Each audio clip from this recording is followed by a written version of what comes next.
whatever's going on. We have Monday off, right?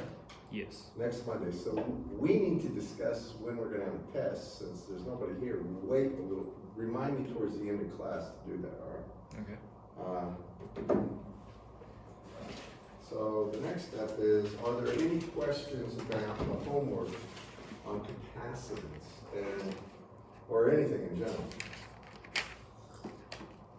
I hope you're keeping up with this, because like, we're gonna have another day off on Monday. We got a test, but this stuff can just it can absolutely avalanche on you if you don't stay with it. I mean, you don't want to get behind.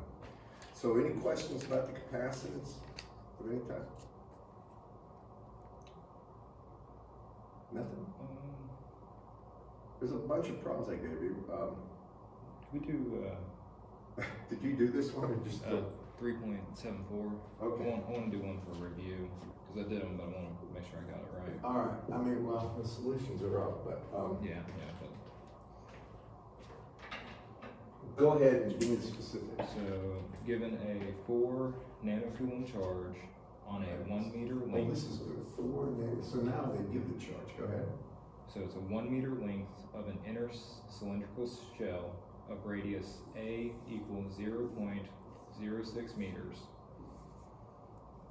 And then a negative 4 nanocoulomb charge on a 1 meter length of an outer cylindrical shell, radius B, 0.077. And B is 0.077 meters. that's 7.7 centimeters. This is 6 centimeters. A, right? Yes. All right. And what's epsilon? 9. So epsilon relative equal 9. Go ahead. Yeah. Then the dielectric in between the shells. Okay. What's that? Never mind. Then determine the potential difference between the cylindrical shells and determine the capacitance per meter length between the shells. All right. The dimensions tell us the capacitance. Epsilon relative is a constant of 9, right?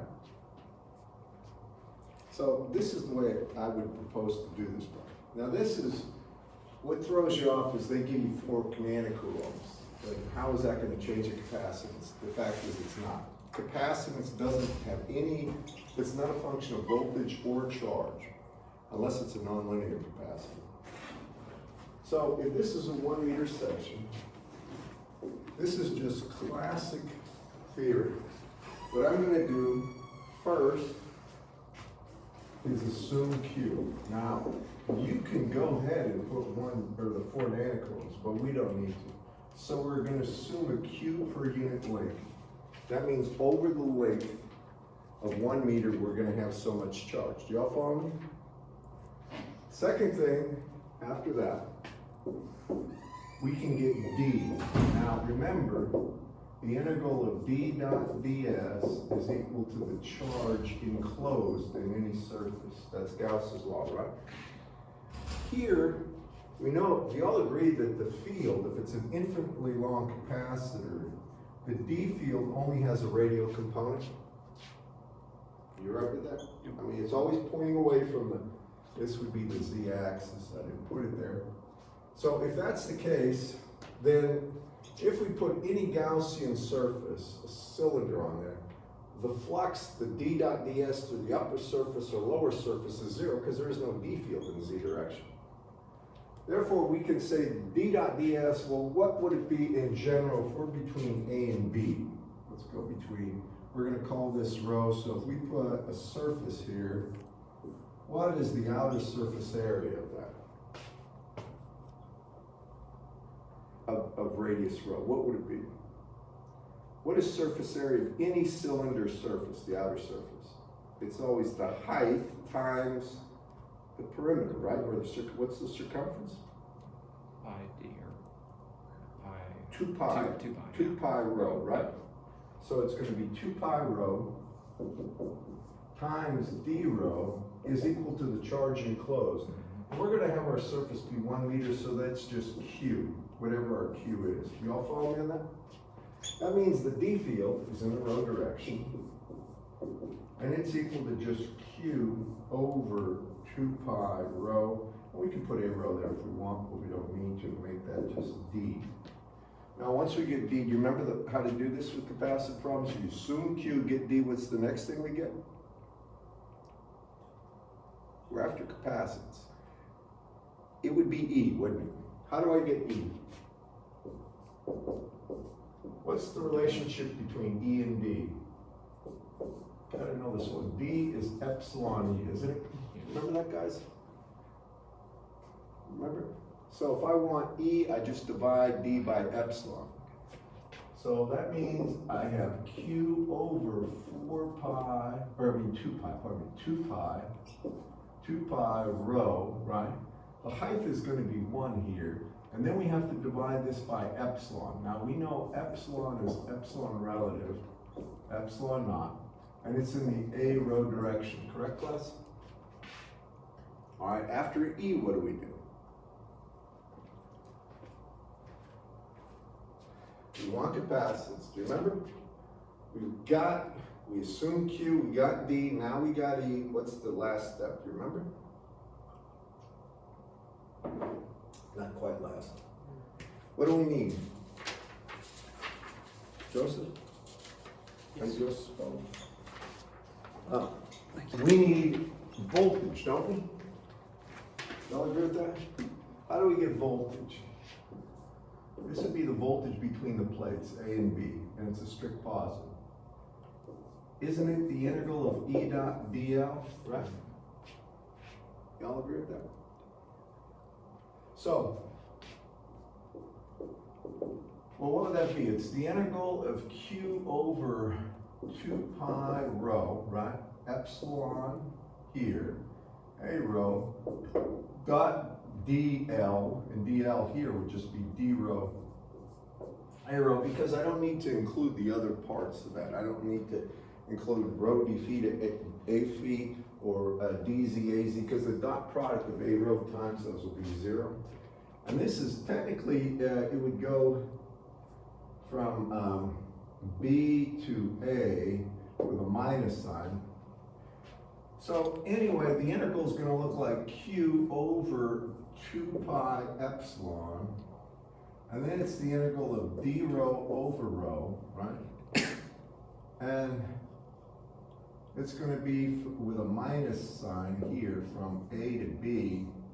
And what's the integral of d rho over rho? Anybody? Natural log. Natural log, right?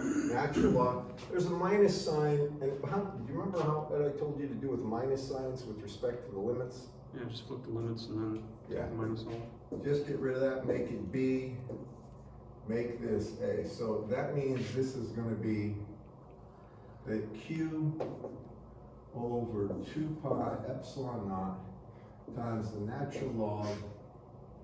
Actually, I had this wrong. It should be B over, or it should be A over B. Like that plus. So B over A. And that's the voltage. And so the voltage is this. So finally, how do we get the capacitance? Remember? Now we got voltage. We started with Q. What is the relationship? You divide by Q? Well, remember this, the charge Q is always the capacitance times the voltage difference between the plates. This is like an F equals MA kind of law you have to know. So if we want capacitance, we simply take Q over V, and that means the capacitance will be, this is not epsilon naught, it's epsilon naught epsilon R. It will be equal to 2 pi epsilon relative epsilon naught over the natural log of B over A. And that would be the capacitance between the inner and outer plate, correct? Now, you asked for the voltage, right? You see this relationship? If you have charge and you have capacitance, you can get voltage between the plates. So he says assume a charge of 4 nanocoulombs. Therefore, if we want the voltage, it's Q divided by C. That's the capacitance, right? So I'll go ahead and we'll put this up here. So Q is 4 nanocoulombs. It's 4 times 10 to the minus 9. Divided by the capacitance. Well, that's 2 pi. Epsilon relative. And epsilon relative on that one is 9, right? And then it's times epsilon naught. I'm dividing by capacitance, so I'm dividing by that. And epsilon naught can be rendered as 1 over 36 pi times 10 to the minus 9th. It's also 8.856 times 10 to the minus 12. And then after that, it's the natural log. Since I'm dividing by this quantity, the natural log comes upstairs, and I have natural log of b over a. B was 0.077 and A was 0.06, so it's the natural log of really 7.7. Yeah, 7.7 over 6. Now the only thing I've done there is literally took the value of capacitance and I stuck it in there, divided by. And if you look at this just for a second, are you with me so far what I've done? Here's the capacitance, right? Take this, divide it into the charge. Well, that means the 2 pi epsilon relative, 2 pi epsilon relative is 9. Epsilon naught can be rendered or given as 1 over 36 pi times 10 to the minus 9, or 8.854 times 10 to the minus 12. The reason I'm doing it this way is you can see the 10 to the minus 9's cancel. You see that? Now, you also look here, the pi's cancel, right? And then I have 2 times 9 is 18. 18 by 36, this would be 1/2, right? 1/2 upstairs is going to be 2. So that means upstairs, what I can do is just put Double the 4. 4, huh? Yeah. A 4. Now we need, and this I don't know, the natural log of 7.7 over 6. It's the ratio of the outer to the inner. Can anybody tell me that? You got a calc? And that's the answer, but that's how you do it.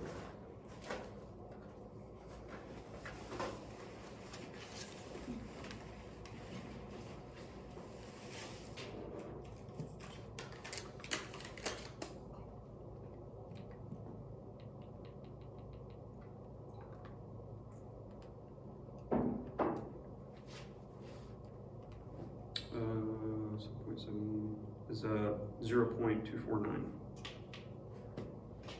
The natural log is 7.7 over 6? Yes. Can you multiply that by 4? Is 0.997. Almost 1. Mhm. We'll call it 1. 1 volt. What's the answer? I haven't checked the answers yet. All right, I put the solutions up. Y'all with me on this? Any other questions about the homeworks or anything?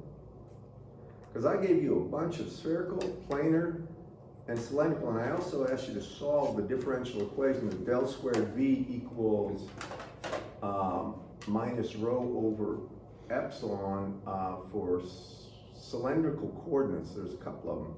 Those are good problems, and remember, we haven't done one like that. Did you all do the homework or not? If you didn't, just tell me, because it's not going to change the way I do business here, except that I might want to emphasize this. If you didn't do it, I'm going to suggest you take a look at this problem. This is one that if you get, I think Dr. Bashir gave this kind of a problem and threw the class for a loop, because he didn't do one in class. Not actually certain, but if you look at the back of chapter 3, and look at page 207 and problem 3.75. It says a capacitor has non-parallel plates. These plates have an equal width, a height of B, and in the Z direction are separated by, there's an angular separation. And they want to know the capacitance of this. Now this is a problem that requires you to solve the del squared equation. And we haven't really solved that very much. I solved it for 1 or 2 problems. But this will get people on exams.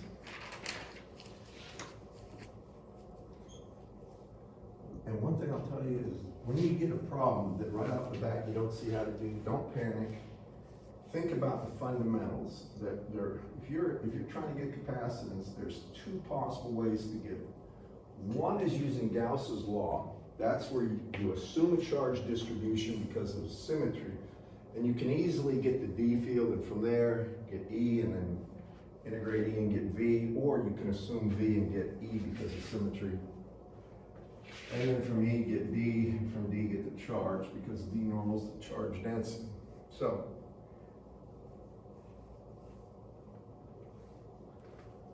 one of those two things. Here, they've got this situation. They've got two plates. Actually, let me try to draw them accurately. And this is a separation of A between here, and the outer radius on both is B. So here's the plates. Can you all imagine that? Take a couple of parallel plates and just they're angled. So this is, think about drawing a line here, and this part doesn't exist. Right? So from here to here, it's between A and B. And it's cylindrically symmetric, so if you come out of the board, you would have two plates at an angle. Now he's assuming that this thing is very long, and he's neglecting fringing, which means the E fields, if you had a plus charge here and a minus charge here, the lines of equal, the streamlines of the electric field would be like this.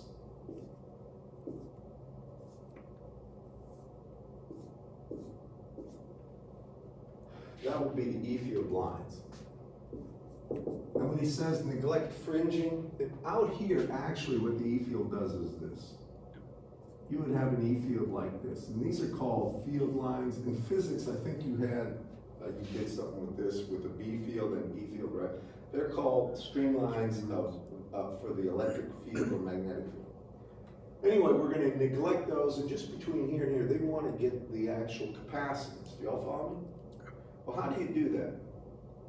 Obviously, you can't use cylindrical symmetry to get any of this information. It doesn't exist. So how do you get it? Do you remember last time we talked about one equation that was so important? It was Poisson's or the Laplace equation. Generally, you have del squared the voltage is minus the charge density divided by epsilon. Do you remember that? All right. And we got that from Gauss, the point form of Gauss's law,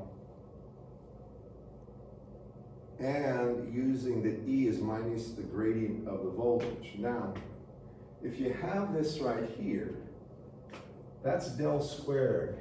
We're in cylindrical coordinates. Do y'all see that? So when you look at, you have your books, you've got your book and you've got your book. Do you have your book?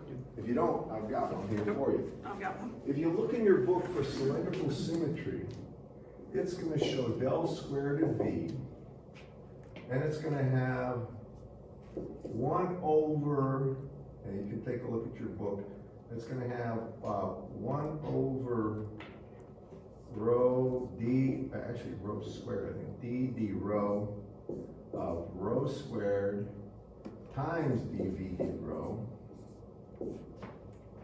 plus, actually, in the back of the book, Should be 1 over rho, actually it is rho. d rho, yeah. For del squared, now this is the del squared operator, and it is 1 over rho, my bad. This is 1 over rho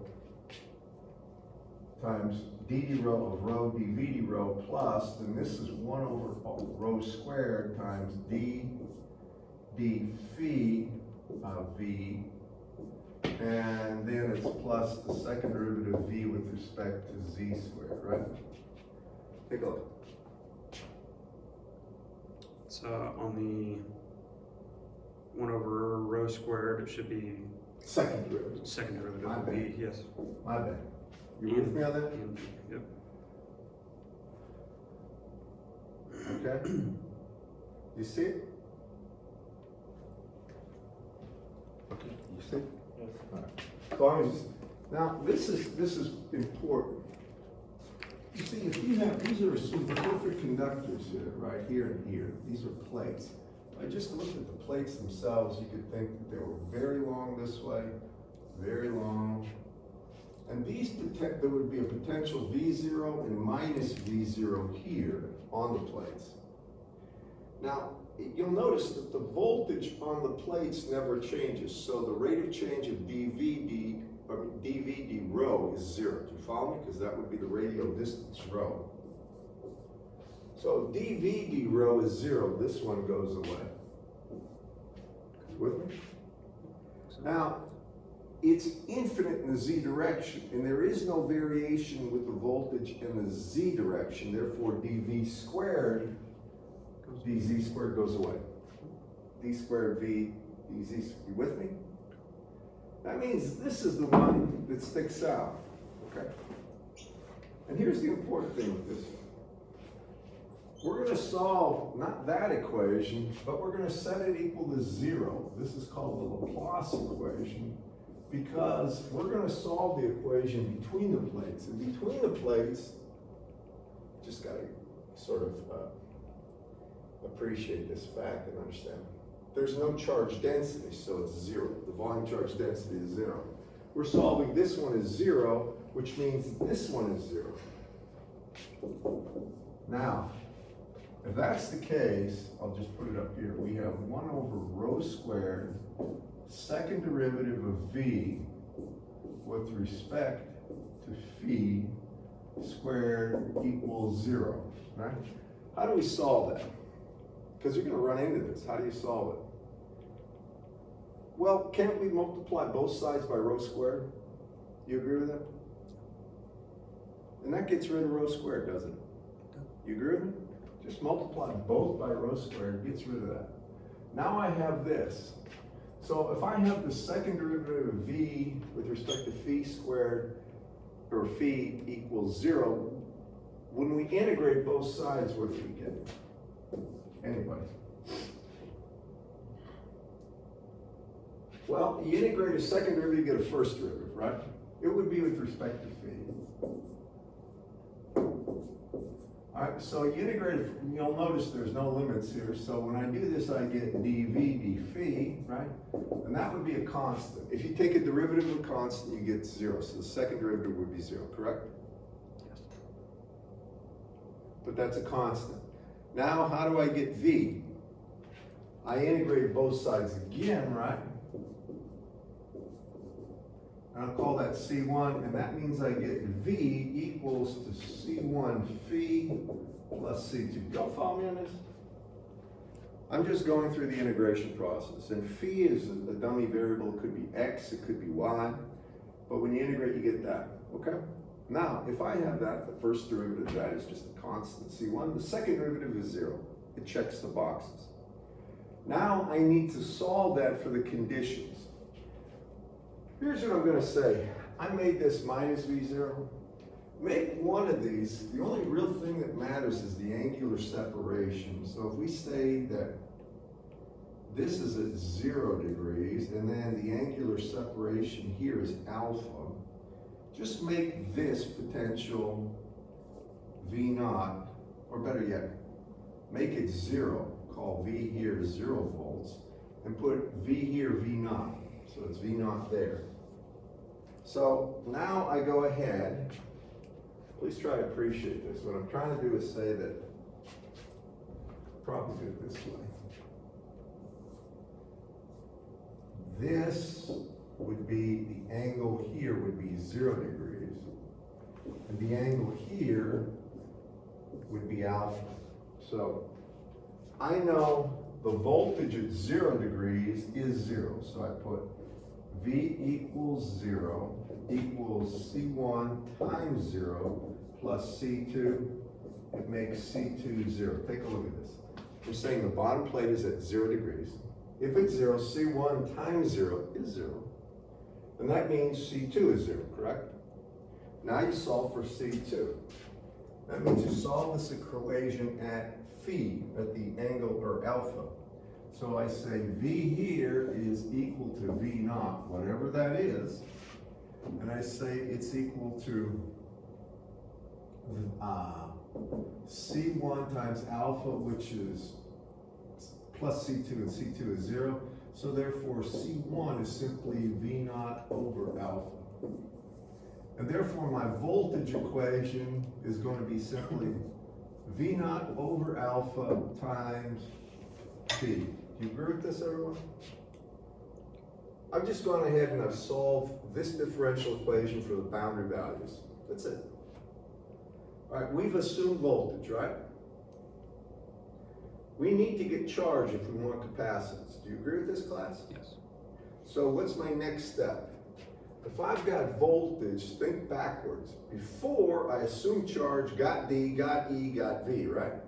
Here, I assume V, what do I need next? And I've got a mathematical form for it. Gotta get E. I need E, right? And what is E in terms of the voltage? So, J, It's what? Minus the gradient of the voltage, right? It's very important you guys have this down. I hope some more people come, but I don't know. All right, so that's the case. Now, what is the derivative of the what is the gradient of the voltage if you look there? In cylindrical coordinates. When I look at the gradient of V in cylindrical coordinates, it's dV d rho, a rho, right? Correct? yes, And then it's plus dV, D, 1 over rho, dV, d phi, a phi, plus, I'm gonna get to the point in a second, dV, dz, AC. az, right? All right, there, y'all agree with this? You'll notice there's a 1 over rho there, correct? All right, is there a dV d rho? Just take the voltage equation, take a derivative with respect to rho. Is there any rho? Therefore, this is 0. Is there any variance in z? This is the only one. Do y'all see? That means when we say this, we can say that E is equal to minus, that gradient is just going to be 1 over rho times d phi of this, right? Which is V naught over alpha times phi in the a phi direction. Now, do you see what happens here? The V naught and the alpha are constant, right? So, when I take a derivative of this with respect to phi, it's just V naught over alpha. Do y'all see that? So that means this is going to be equal to minus 1 over rho times V naught over alpha in the a phi direction. And I have a comment here. Remember, that's the E field. And this is important you see it. Now, I've done these kind of problems, so obviously I've got a little advantage. If you look at this, what do you notice? That the E field is really a constant value divided by rho. This value here, that's a constant, you see it? It's divided by rho. The further away you get, the smaller the E field. But there's one very important aspect of this. If you integrate the E field from one point to another, holding radial distance constant, you get the same voltage. Just think about this. If you took this E field right here, and I integrated it dl, well, dl here would be rho d phi, because I'd be integrating a constant radial distance in that very field.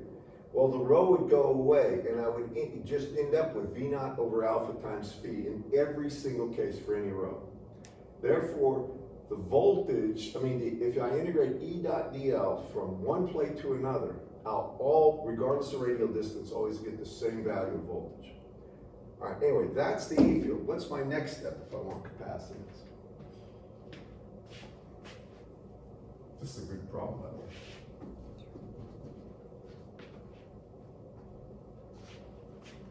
Well, I've got E. Think about the steps. All right, I can assume Q, then I get D, then I get E, then I get V, then I get C, right? Here, I've assumed V, then I got E. What's my next step? D. D, right? And what is D? E divided by epsilon. Remember this equation, D is equal to epsilon E, right? So I've got to multiply that by epsilon, don't I? Yes. Sorry. So that means the D field would be equal to epsilon, whatever epsilon is, right? And it's got a minus sign here. This isn't gonna matter. Then it's times V naught over alpha divided by rho in the A feed direction, correct? Now I've got D, and it's in the A feed direction. Finally, what's my last step? Well, what's my next step? Not quite last.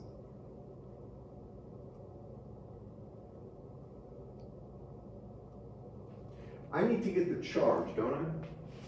Right?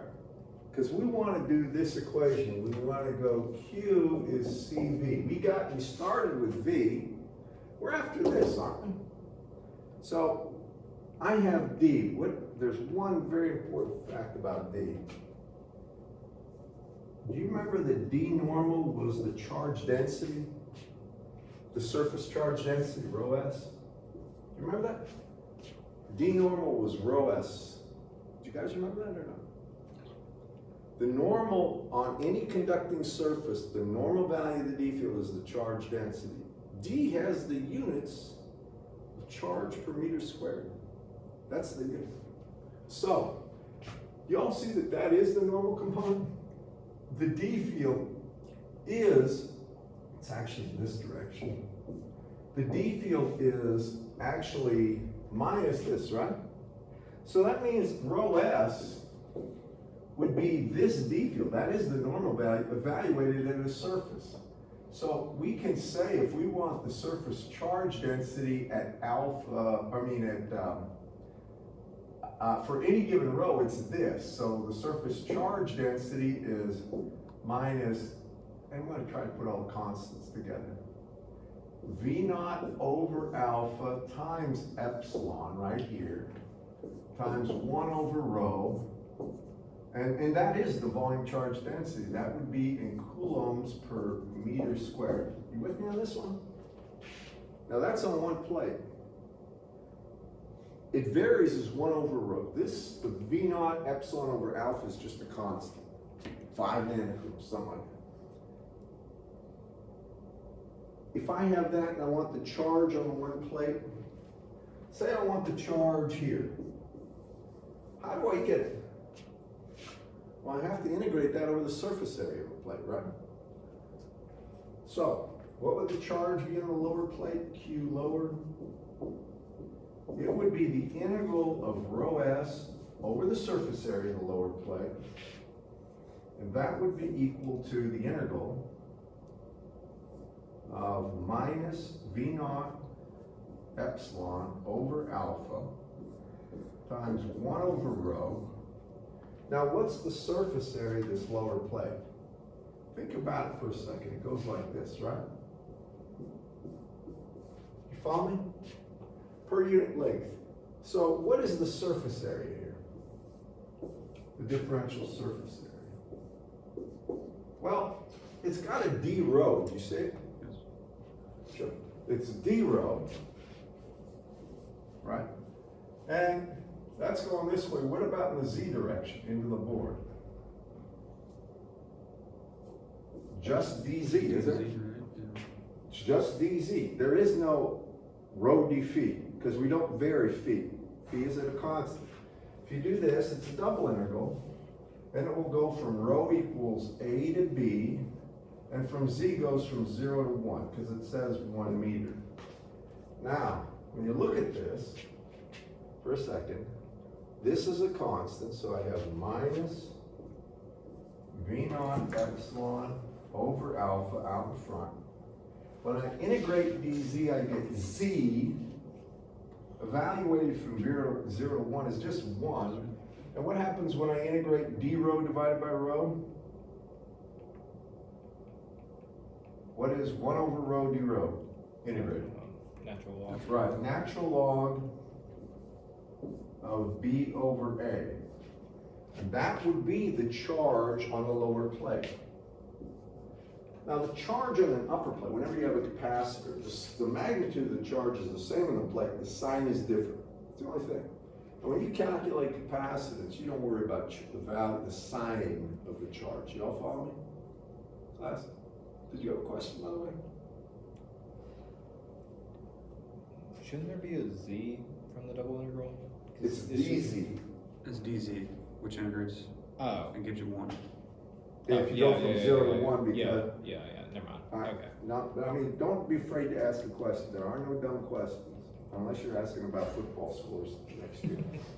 Because, speak of that, it's about that time of year where we'll hear chatter about the upcoming season. I haven't heard a lot yet. But they try to drum up business because the entire last year was basically a wash. The merchants in the area are suffering badly, so they are just praying that they'll have a massive amount of people coming. I don't know if that's gonna happen. Anyway, because to be frank about it, everybody bought bigger TVs. They're watching them.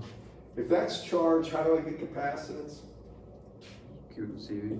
I simply take Q over V, right? And if you'd like, take magnitude of Q over magnitude of V. Capacitance will be strict positive. So if that's the charge over V, you see how V naught just goes away? All right, so really it's going to be simply epsilon, right?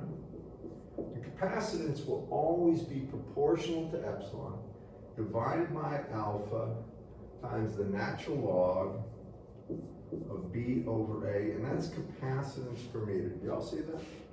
I'm just going to make mention of something. Alpha is the angular separation, right? You'll notice as that angle gets smaller and smaller, the capacitance goes up and up, tending towards infinity. Anytime you have a capacitance between two plates, the closer they are, the greater the capacitance generally. And that means as they're approaching each other, just about touching, it goes to infinity. Now, here's the trade-off. The closer they get, the larger the electric field between them gets for a given voltage. Yes. And there's a breakdown potential. Do you remember what I said the breakdown potential for air was? When all of a sudden you'll get arcing in air in volts per meter. Anybody? I said this in here. I know you said it, but I don't remember it. Do you remember? It's like 10. About 3 million volts per meter. Now, I'm going to say that's per meter. So if you think about centimeters, 2.54 inches, right? That's divide 3 million, 3 times 10 to the 6 by 100. That's 30,000 volts per centimeter. Right? That's about a centimeter, right? Roughly. Very good at this. So 2.54 inches, maybe about that, something like that. 30,000 volts. Or it's 3,000 volts per millimeter. Now let me tell you something. That sounds like a lot, but capacitors don't have millimeters of separation. They might have 100 micrometers, 0.1 millimeter. Now all of a sudden 30 volts will break them down. You've all had labs, right? You remember reading on your capacitor, it says maximum voltage, 30 volts, 100 volts. You can almost guess the relative thickness. Now, 3 million volts per meter for air. Air is a lousy dielectric. It breaks down very easily. That's lousy. If you have something like mica, it may be 100 to 1,000 times as much. It may be 3 million times 1,000 or 3 billion volts per meter. You all follow me? Now you scale that down. Now you're getting at very thin distances, very large voltages, okay? There are trade-offs because you can get, what they really want with a capacitor is a lot of energy stored. That's what they want. They don't care that much about what the electric field is. And I want to talk to you about this because some of you will be working probably in the area of renewable energy or / electric motors and stuff like this that have like cars and stuff like this. If you know anything about modern cars, they're trying to scavenge every bit of energy. My wife has a hybrid vehicle, it's a Toyota Camry. Her brakes charge the battery. The braking is a magnetic braking, so literally what it's doing is causing it engages a rotor that would cut field lines, magnetic field lines that generate a current or a voltage potential to charge the battery. Well, they also are looking for capacitors that are lightweight and store a ton of energy for a lot of reasons. Mainly, you know, when you start your car, one of the things is it draws a huge amount of current. I don't know if you know this or not. Well, the problem is your battery, it has an upper limit because of there's an internal resistance. And batteries, there's a lot with this one. If they discharge too quick, they thermally heat up very fast and blow up or burn up. And if you remember the hoverboard business where these things are just catching on fire because they have lithium-ion batteries in it. Lithium burns, by the way, very hot. And it will burn like you wouldn't believe. But the problem with lithium-ion batteries, unless you have a current regulation device on it, you can get a very high current which heats up the internal resistance in there, gets an I²R loss, and it thermally heats and then either blows up or burns up. So they don't want a lot of current from the battery if they can help it. And the way they can get around that is with supercapacitors. Have you heard of this? My friend Tom Birch had one. He told me about this. You can put 1 or 2 volts on this thing, and it will store enough energy so if you put a penny across it, it'll melt it, all right, without blowing up. Now, how does it do that? Because the energy stored, I'm trying to give you some perspective, so in the real world, I have an appreciation for this, because some of you are going to work with this. I work with some of this. I need to know some of this because of an application of radar, but I'm not a power guy. Like these high-powered utility poles and stuff where they're doing distributions, and they need very large capacitances that they can put in and out of the system for a lot of reasons that have a large energy density. But when you have a capacitor, and I'm just going to draw a parallel plate capacitor, it has some epsilon in there, right? Now, the separation distance D, right there, gives us, we're assuming parallel plate. You don't need to write this down, just listen. This is for your benefit. If I have this system right here, I know capacitance is about epsilon A over D. But I know the maximum electrical breakdown right there, I'll just call it EM, E max, would be V naught over D. Think about it. V naught would be the difference in voltage across the plates. D would be the separation distance. You follow me? So this is usually where they start. They have E max right there is V naught over D. So therefore they know that V naught here, right, is going to be E max times D. Now that gives you the maximum voltage you can have on there. Now when I have that, that means the energy in a capacitor, I think I told you this. Do you remember what the energy is in a capacitor in terms of voltage? Anybody? It's 1/2 C times V squared. Do you remember this from Irwin's class, circuits or not? That's the energy stored in a capacitor in joules. We did this, what I did when we were calculating capacitance, I think you remember this. Well, actually, I'm not sure if I did this. I did power density in a resistor, and then I find total power is equal to 1/2, or is equal to IR squared. Do you remember that? Maybe I didn't do this, but I'll get to it. I'm just going to tell you that is the energy in a capacitor. It's 1/2 epsilon V squared. So now, since that's the maximum voltage, the maximum energy here is 1/2 C, and here V squared would be this squared. So it's this squared, so it's E max times D squared, and that's in joules. Now if it's a parallel plate, you can figure this out. I have 1/2. The capacitance of a parallel plate capacitor is epsilon A over D, right? So now I put epsilon A over D. Then I go ahead and now I put this in there, and I have Emax squared D squared. You can see one of those D's cancel, and now the energy is 1/2 epsilon A, right? And then it's gonna be times E, or D times E max squared. Now, my point is this. When I look at this right here, has nothing to do with geometry. Epsilon and E max have to do with the material. Do you see that? This is the thing that you want to maximize. You want epsilon, whatever the value of epsilon is, times the maximum electric field allowable squared to be the greatest possible value. And that will maximize your energy storage. Do you see that per unit volume?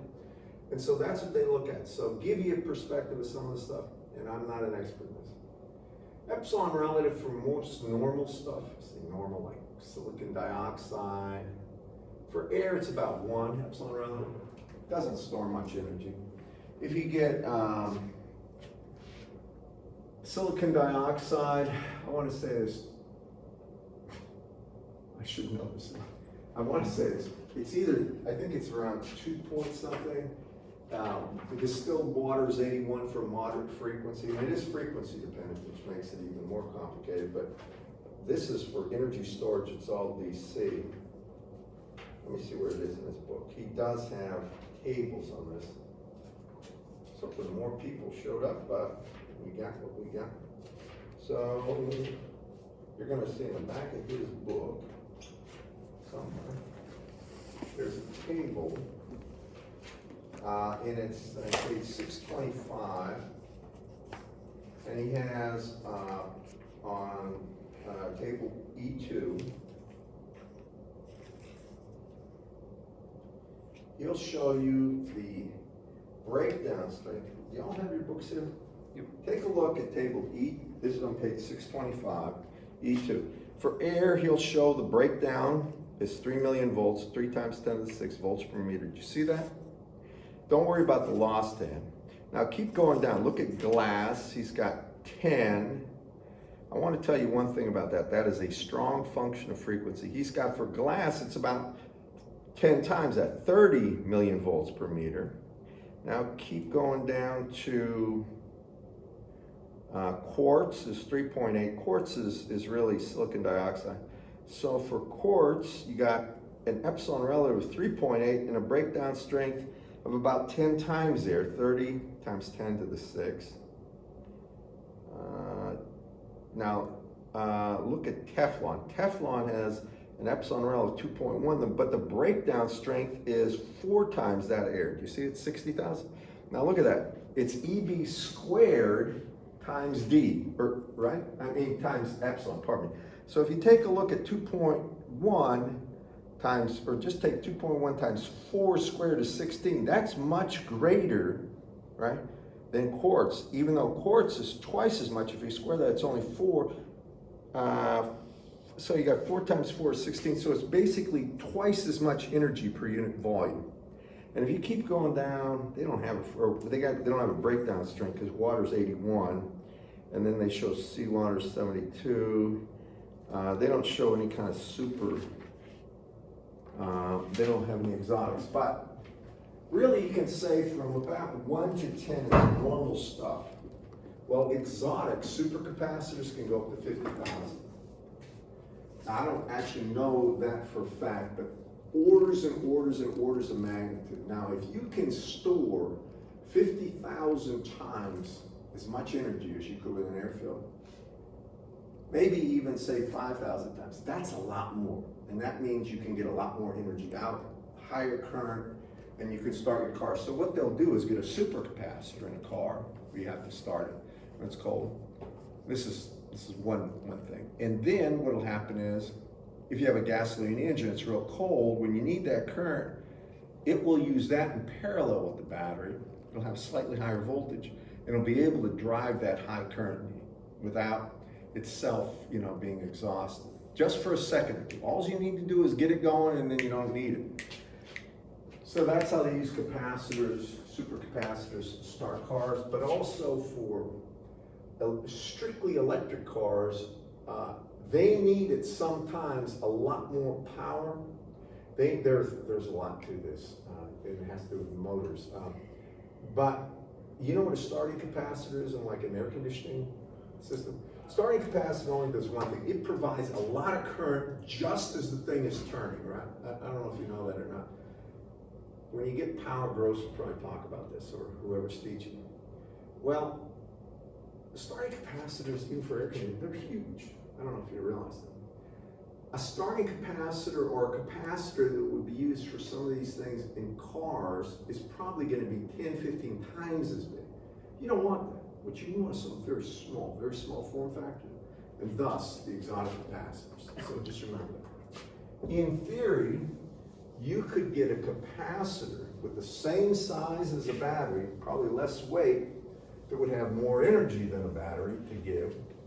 But the problem, and by the way, you know, capacitors don't have any kind of real problem discharging if they're built right. They can hold that charge forever. The problem is that you would need dielectric constant. This is a calculation you could do sometimes. We calculate what's the total amount of energy in a car battery charged, and how much, what kind of a dielectric constant would you need for a capacitor of the same volume? You're going to find it's astronomical. Astronomical means like 10 to the 6, 10 to the 7 epsilon relative, which is, you know, we're still not there. We're getting there. I think where they're really going to make it up is breakdown strength. I think they're going to find ways to increase that, more so than the dielectric constant. Okay, we're done with chapter 3. Now we're going to move into chapter, or let me find just one thing with chapter 3, just finish this. Because I don't think you guys, I gave this. When we talk about the electric field in general, please write this down. And if we talked about power density,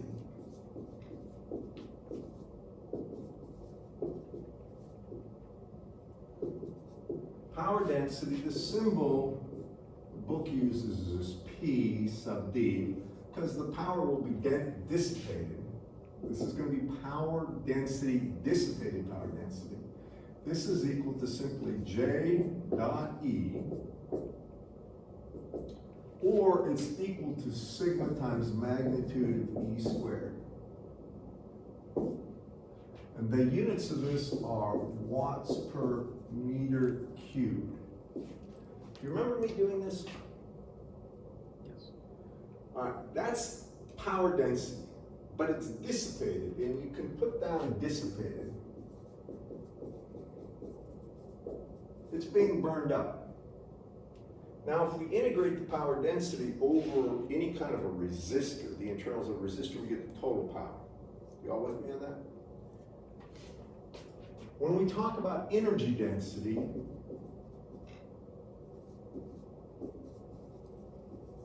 now this energy density is the latent amount of energy per unit volume available to us. It's not burning up, it's not flowing, it's just there. It's in a capacitor. Always think about capacity.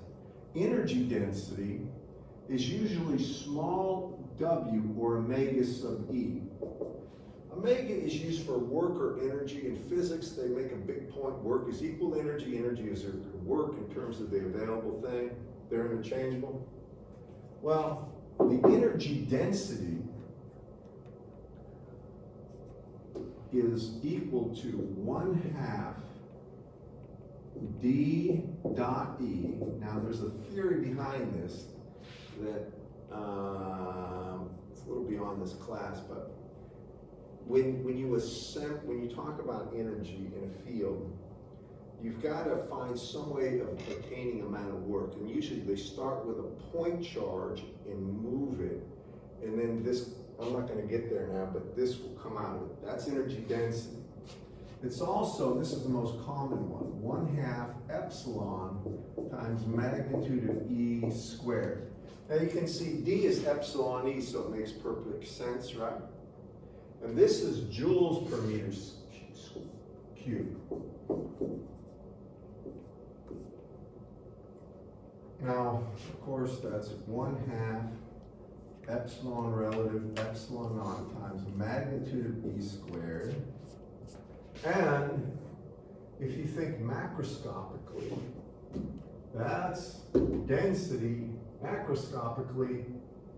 This, if you have just a resistor, think resistor, and you have a current I through it, and you develop a potential V, we know that the total power, DC power, by the way, DC power that's being dissipated is I squared R, or it's V squared over R.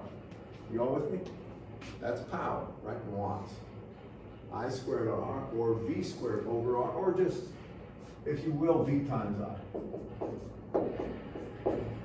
Right? Now, if you have a capacitor with a plus to minus voltage V across it, capacitance C, the total energy, this is total energy,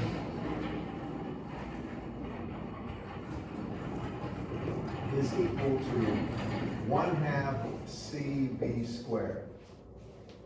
Right? That's the voltage between the capacitors.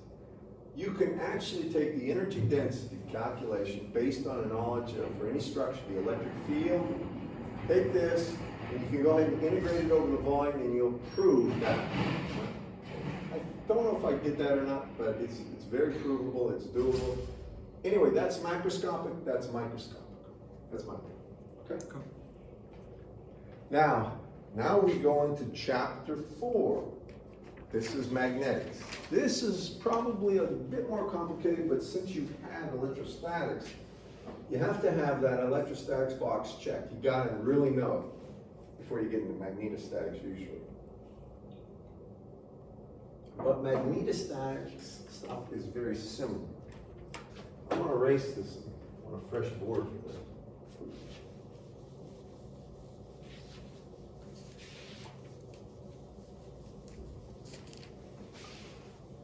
By the way, before I start into magnetostatics, why don't we, I mean, I kind of look like everybody's showing up, talk about the test that you're here. I think I said last time we're going to do the test today, right? Vote on the test, didn't I? Okay, so anytime after today is fine. Now, we've got Friday. It'd be a little tough to have a Friday exam now because some of the people aren't here, but I'm going to put it up on, I'll put a note out once we decide on it. Oh, and Monday we're off, I believe, correct? Yes. So the next day we come back is Wednesday, and then we have Friday. So when would you like your test? Now, it doesn't have to be then, it can be the week after that, but how about some dates too? You get your calendar out. Give me possible dates and we'll vote on it. There's 3 of you. I have a test next Friday. And you don't vote for next Friday. Yeah, But the real thing is, you guys are gonna vote on it. I don't care about when your tests are, because you're gonna vote, and believe me, with 3 people here, you should come to a consensus fairly quick. Yeah. So next Wednesday is what, the 7th? All right. He's got one on Friday the Wednesday, 9th. That's Yes. July 7th, huh? I got one on the 9th. This is July. This is Wednesday the 7th, Friday the 9th. And then, Monday the 12th is the all right. I'm gonna make one comment here, this is all in July. I don't have any statistics in front of me, but it's always been my rationale that a Monday test probably is better for you because you have the weekend to study. Now, some people have a weekend to party. Those people are what we call flunkouts. I mean, I shouldn't say that too loud, but there are a lot of people that unfortunately get in engineering, they just flunk out. You know, they come in and they flag a few courses and a few more, and pretty soon somebody just said, you're not gonna make it. Engineering takes a lot of commitment, and I mean, you have to be smart, you gotta have the natural abilities, but you also have to be committed. So usually a Monday test for committed students is a lot better, unless you've got job priorities or something like that. then a midweek test or a Friday test. However, whenever you want. I mean, those, you want more dates up here, or is this good? I'm fine with that Monday test. I'm fine with Monday also. All right, we'll do it official. And y'all, everybody looking around now, if you want it Monday, one hand up. Unanimous. It is Monday on the 12th, right? And I'm gonna put that down. That was easy. Sometimes it's a fight. I mean, you know, students, if you get a class,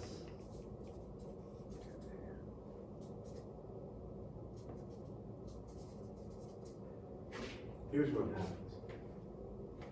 It's the weekend of the Georgia game. But a lot of kids want the test that Monday. However, a lot of kids want to party. They have friends, they are going to enjoy that weekend, so they don't want it on Monday.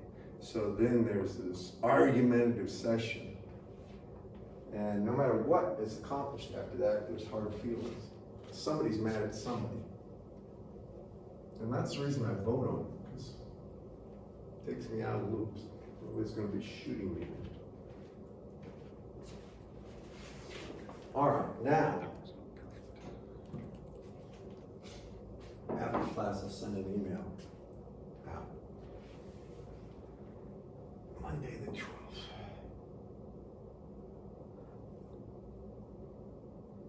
Our last day is the 30th, right, of July? Yes. Okay. All right, so, and we'll, as the test gets closer, I'll say more about it. So that means we got this Friday, then we got Wednesday, Friday, 3 classes until testing. Yeah. So now this is chapter 4. And it's magnetics or magnetostatics. A lot like electrostatics, but with the magnetic field. So I'm going to try to use parallels to the electric field formulas for magnetics. So with the electric field, you remember if you had a charge Q and you're a distance r away from it, that your electric field E was given as Q over 4 pi epsilon r squared AR. You all remember that? It could just as easily be called dq, and this could be dE, right? If we wanted to talk about a differential, right? Differential amount of charge gets a differential electric field. For magnetostatics, we use current. So if you have a differential amount of current, I dl, now I is just the magnitude of the current, dl is a length, very small length. Then, if we come out a distance r away, this is the important part, your magnetic field, and it would be dH, H is the symbol for magnetic field.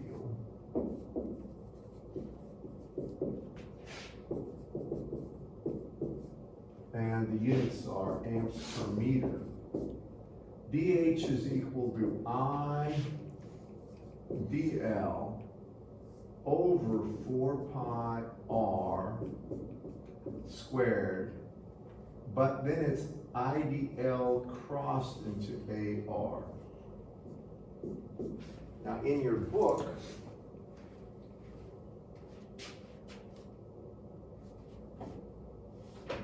this is chapter 4.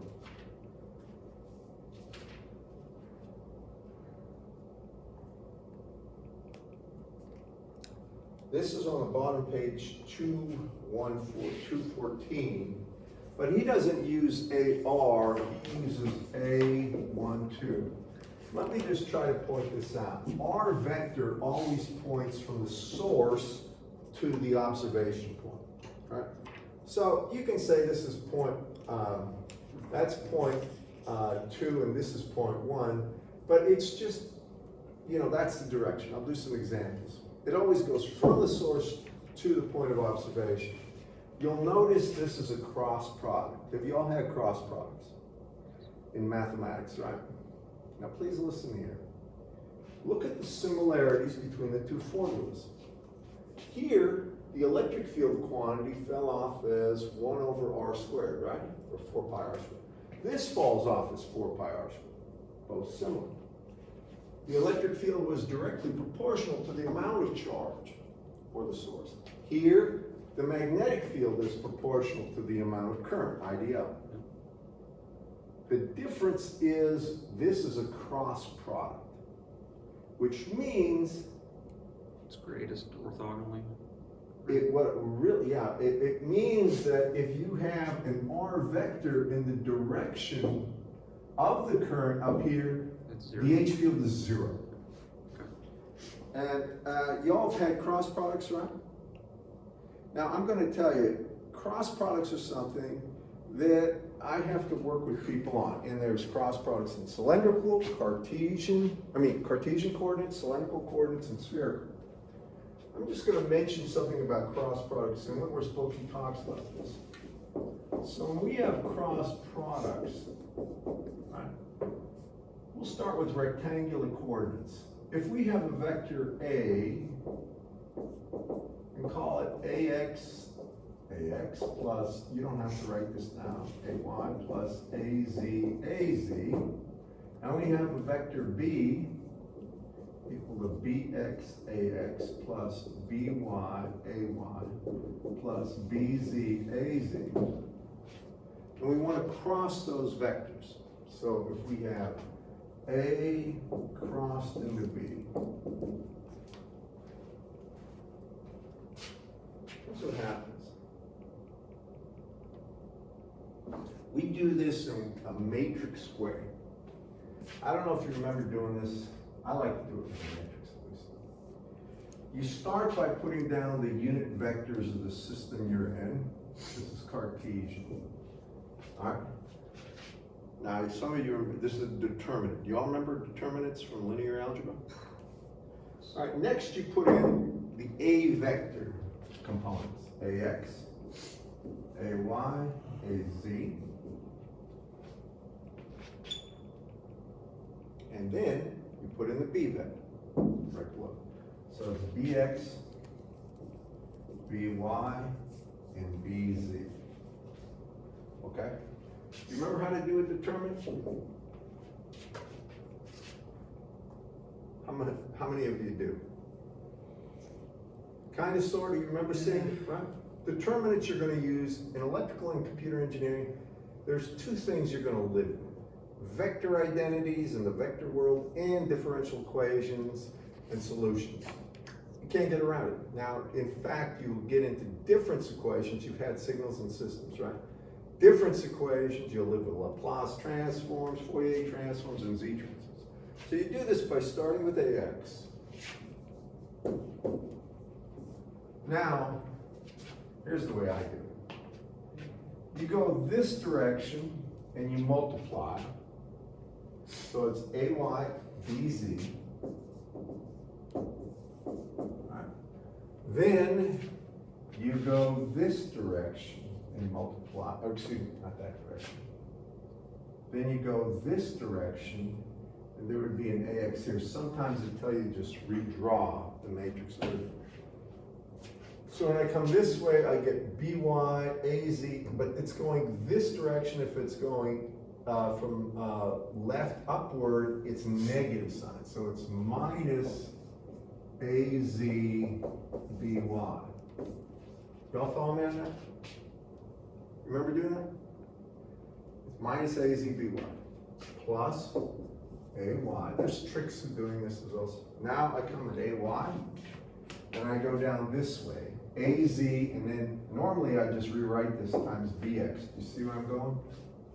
So I got AZ BX.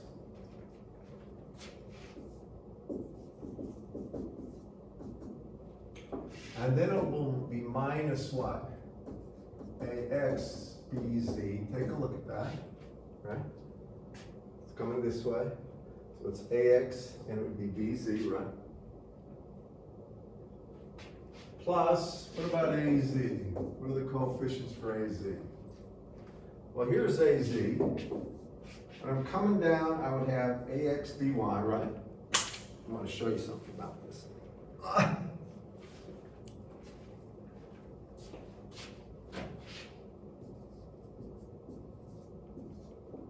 Minus ay bz. Do y'all see that? That's how you do a determinant in Cartesian. I'm going to show you a trick. Remember how I said with unit vectors x, y, z, this way, all plus? Here's the trick with the determinant. When you do it, if you have the unit vector here, the next term to it will be the coordinates going in the positive direction. So I have ax, so the next term will be y and z, and it will start with the first vector, so it's ay bz, then minus, and the only thing you do is take these, whatever that sign is, you put it here under the a, so it can be az dy. They can never have an x variable, do you see that? They have to be the orthogonal components, but once you have the first two, you have the other two, because it's just the a vector, it's going to be, you're going to switch these subscripts here. Now go here, ay, the next is z, right? Az, then it goes to x, look at that, z to x, minus, then you just switch the subscripts. Here it's az, right? Next is going to be xy. Your first vector is I would have killed them know this in linear algebra. I mean, this is just, these are just normal things. It's x and y, right? And then minus yx. Yeah. And that's the way it works. And it does the same thing for, there's a few things that change because of scaling and cylindrical and spherical. And that's it, okay? Not hard to do. When you after a while, you get your second hand at this. It becomes just natural. Okay. I put that up there because now we're going to do a problem. We only have about a minute left, I think. What time do you guys got? 9:14. We get out at 9:15. What? We get out at like 9:15, something like Yeah, that. I know. I'm kind of casual in summer. I mean, We get a 30-minute break, so we can do maybe between classes. summertime is my favorite time to teach, or when I was a student, take classes. I love the summer. Even though the coursework, The accelerated schedule stinks, but everything else about it's nice. the amount of work per hour, I mean per week, went way up for a given course because it crunched it. But by the same token, class schedules are relaxed. There were longer classes, but if you wanted to linger with the professor and ask questions, you could. You could go into far more detail about stuff. I loved it. Okay, now we apply this stuff to a typical problem.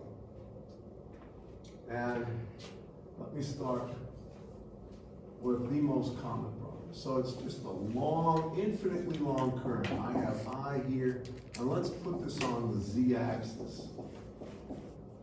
So we've got an infinitely long current, kind of reminds you of the infinitely long charge. Now what we're going to do is this. We're going to come out, we're going to be at the origin. We just want to find the h field from this. It's infinitely long, so it doesn't matter where on the z-axis I am. I'm going to come out a distance rho, and we're using cylindrical coordinates because it makes sense to use them. That's going to be a 90-degree angle, and I want to find a differential h field here. That's what I'm after for a given current. So I'm going to put this at the origin, and I'm going to say I have a current here, and it's I dz az. So that's my differential current. I dz is the length, right? Dz az is the differential length. And it's going to be at a height z. And what I want to do is find the differential. Here's my r vector, the differential h field. Now, we're in cylindrical coordinates, right? You with me? Now we need to get r. R is always going to be where you take the coordinates of the point of observation minus the coordinates of the source. So here, R would be the coordinate, what is the row coordinate of position of observation? Just row, isn't it? I'm assuming it's row away row, so it's row, A row here. And here, what's row there? 0. 0, so it's just row, A row, right? What about the difference in Z? Well, what's the Z coordinate here? 0. 0, so it's 0 minus Z or minus ZAZ. Now, A phi has no meaning here because if you're on axis, phi is undefined. So we don't need to worry about phi, thankfully. That's R. After we get R, we get AR. That's a unit vector. AR is just R vector over magnitude of R. Well, this is R vector, so it's just row A row minus ZAZ over square root of rho squared plus Z squared. Follow me? Right? R vector over R is AR. So now, when I take DH, I'm going to put the general formula down. It's IDL crossed into AR over 4 pi R squared. So IDL is this right here. It's IDZ AZ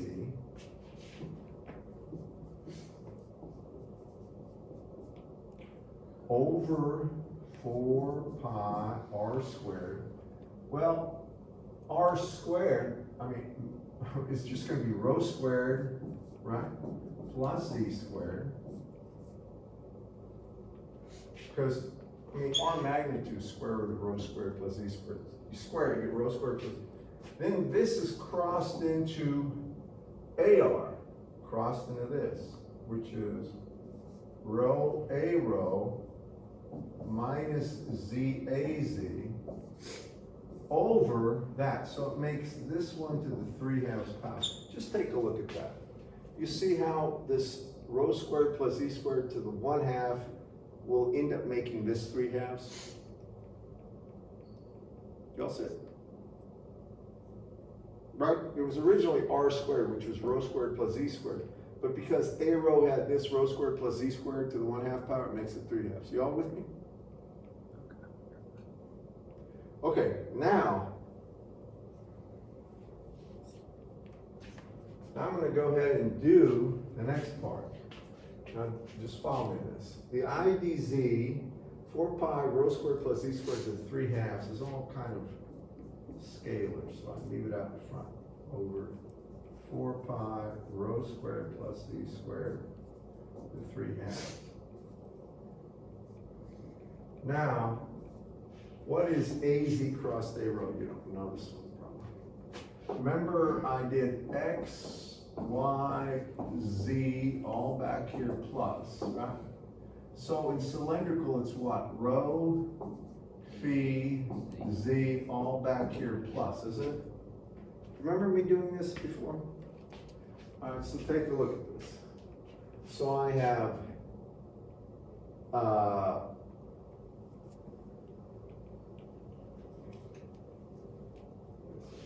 hold on for 1 second.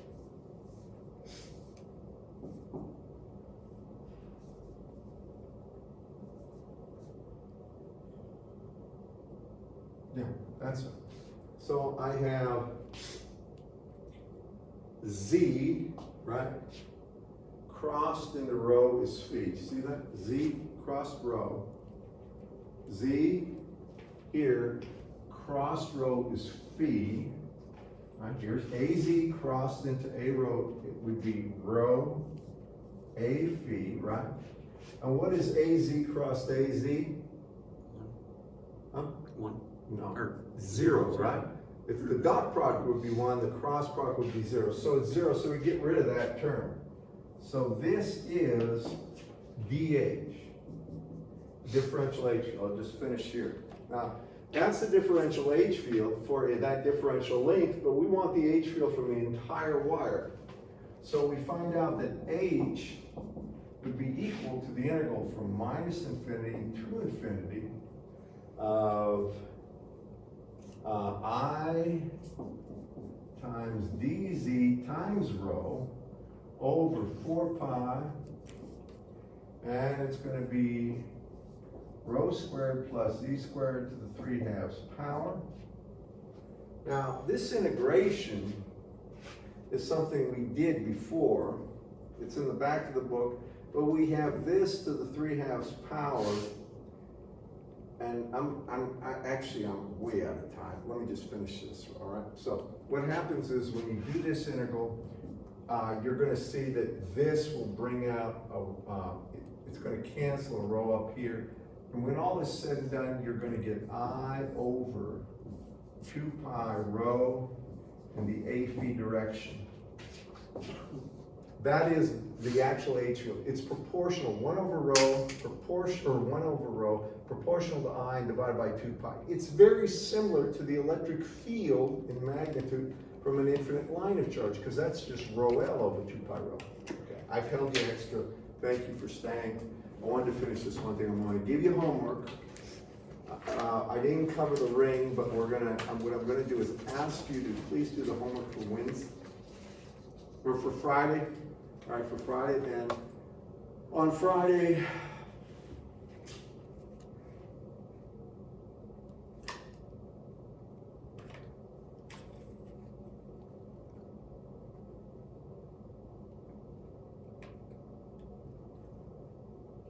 I can give you, I'll tell you what, we'll forego the quiz on Friday simply because we just started this material and we probably have it on the following Wednesday, all right? Okay, because if we have it on Friday, I'm gonna be afraid you haven't had enough time with this stuff. We could have a Friday quiz on capacitance and stuff like this. Do you want that instead? I'm good with Wednesday. You want the following Wednesday? Sure. All right, and it will be on this. All right, that's fine with me.